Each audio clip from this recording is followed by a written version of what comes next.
Hello, hi everybody.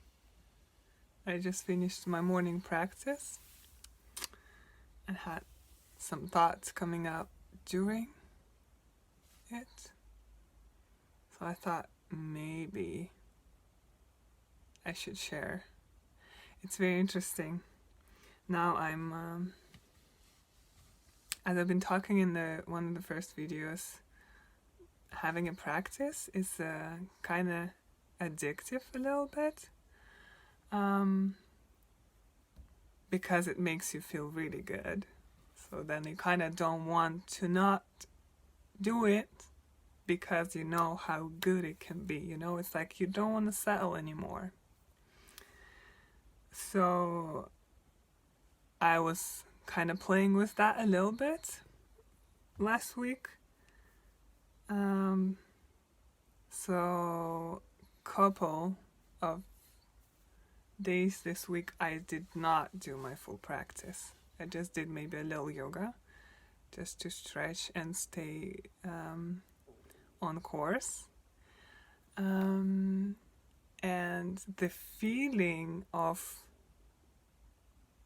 going back to it, like when I had my 2-day break and then I started doing it again, this feeling is kind of like this beautiful reminder of this place where we are looking for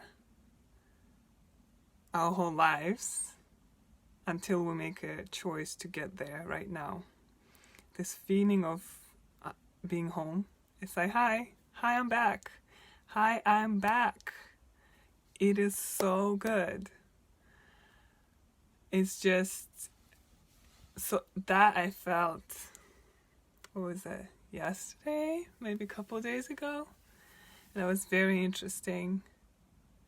So then starting up again the practice every day, you still feel that there is a leftover from that, and it almost made me value my practice more. Like, it's not just a tool, there is like this enormous gratitude because of this reminder that I created for myself through abandoning it for 2 days. That was very beautiful. So today I was chanting and kind of working through the flow and everything. By the way, let me know if you're interested or curious about the way my practice goes. I can share. It takes me like 2.5, 3 hours a day. I'm not gonna make a 3-hour video. I'll just share an order or whatever I'm doing. But what was very beautiful, that I was sitting there and witnessing the words. Kind of at first, it's interesting how words are formed, right? Because words by itself, they don't mean anything. But like the witnessing of the form appearing, kind of energetic form, and getting more and more saturated to the point when it is naturally transformed into words, right? Because words, when they're like used effectively, they essentially archetypes of certain energies that express themselves. So then we take the word and then like, I mean that energy, right? But not always the case when we're communicating, but that's another topic. Okay, my cat is trying to jump over the camera. So that was very interesting, and what I was feeling, it also like this accumulation on the background, this like giant gratitude for just like having a practice and oh my baby, having a practice and being able to witness the joy and just the gift of like this divinity, this divine level that it brings your life to, like lifts you up. And then on that, in front of it, all this like small things. Okay, I feel this energy, and I know that at this moment when it's so ripe, where I can express it, this also gratitude for this moment, in the sense that this is an ability to share it with somebody else so they can feel that. And at the same time, it's even more fun because I know that I'm nowhere near like the highest joy, the highest state. So the fact that somebody I share it with, actually, because when you're sharing something with somebody, when they're like, you are connecting, that already means that both of you are ready for the connection, right? So when I share it with somebody, there's a very high chance that they actually will get so much more out of this than I'm getting, because then I just act as a trigger in a way. So then this understanding, okay, this is forming, this is beautiful, and like just getting ready to give it out and gift it.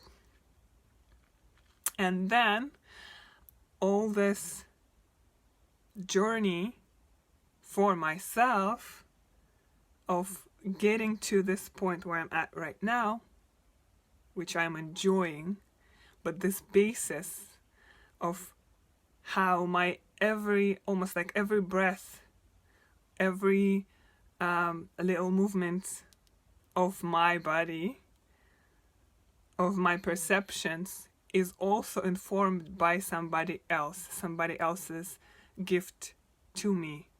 Like if I'm using a meditation audio from the YouTube, I know this person had put an effort into it, and then they recorded it and they measured all the timings, so it makes it easier for me.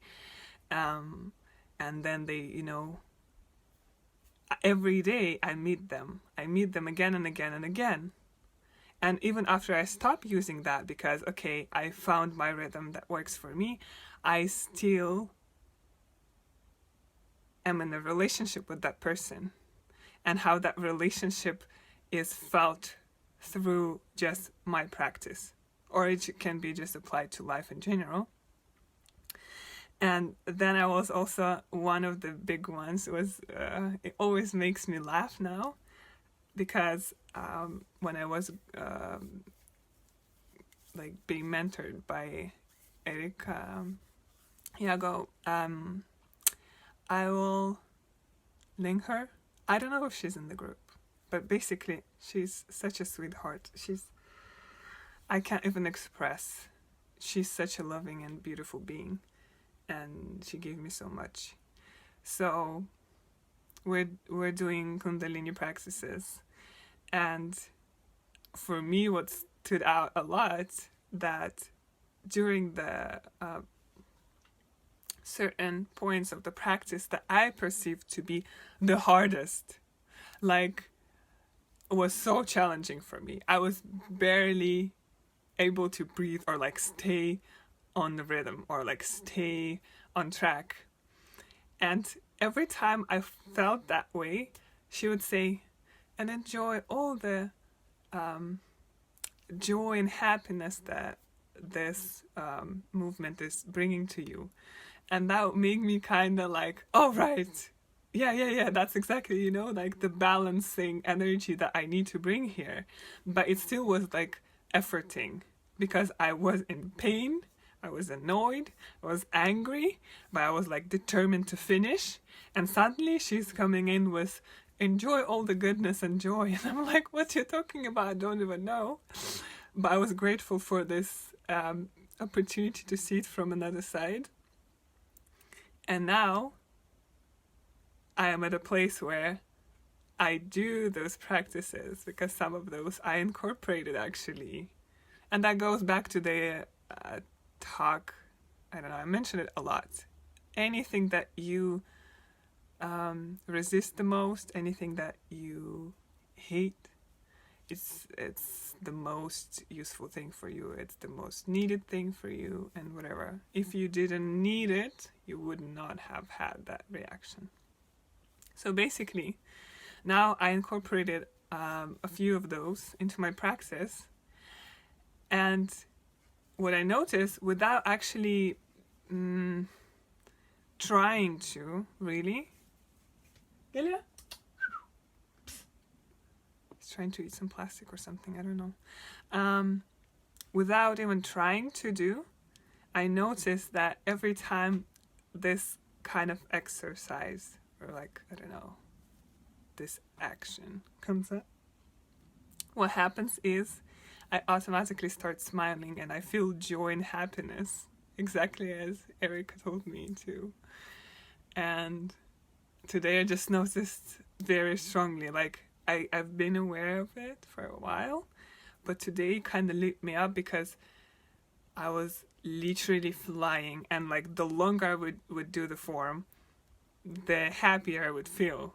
And I was like, that's what she was talking about. It literally like goes like this. It's like expands. It's not just linear, it's like very expansive. So that was beautiful. And that's what I wanted to share.